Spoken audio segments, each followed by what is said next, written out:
We've talked about everything falling apart. We've talked about not feeling like ourselves. We've talked about the in-between. Now let's talk about the shift, the quiet upgrades that you might not even realize are happening. This is the part where nothing looks dramatically different, but somehow everything feels different. This is a season of subtle shifts, the micro decisions, the change in thoughts, the way that you catch yourself falling into old patterns. It's the moment that you realize that your nervous system isn't ruling your life on survival mode anymore. For me, this is when things really started to click this year. I didn't wake up and become a new person. I started to change my daily habits, started to practice gratitude in the morning.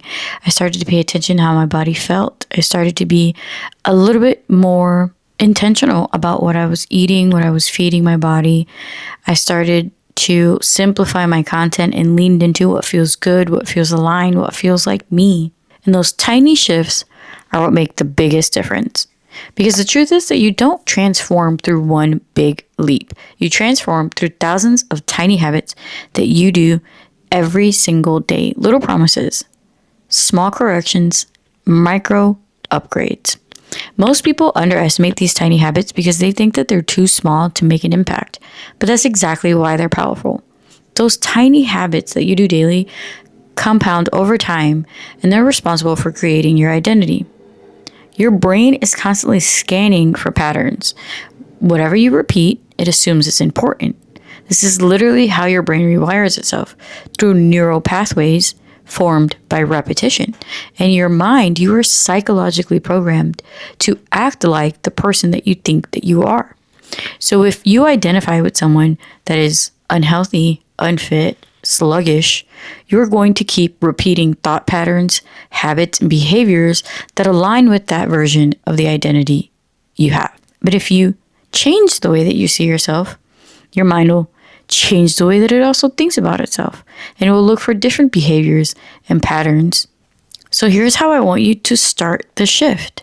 I want you to pick just 3 micro tiny habits that you can do daily that align with the version of yourself that you mapped out on your vision board. If the person that you see yourself being is fit and healthy, what kind of tiny micro habits can you do daily that'll get you there? Maybe swap out your soda for water in every single one of your meals. That's a tiny habit. Maybe set your alarm for 15 minutes earlier in the day. That way you have a little bit more time for yourself. Maybe set 10 minutes a day that you do a walk or a quick workout. Small, tiny habits.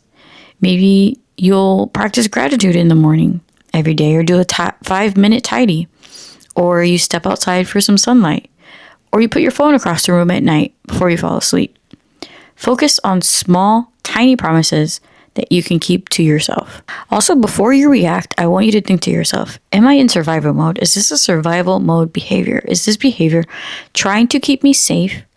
Or is it aligned with the version of me that I want to become? And this is going to help you identify what behaviors are no longer serving you and which ones are going to help you become that future version that you see yourself being. I want you to remember that you do not have to change everything in a day. And frankly, it is almost impossible to do so. You want to work with your mind and not against it. And the way that you do that is by implementing these tiny little habits that will start to shift you into the version of yourself that you want to be. Next week, we'll be stepping into that identity that you've been building all month long.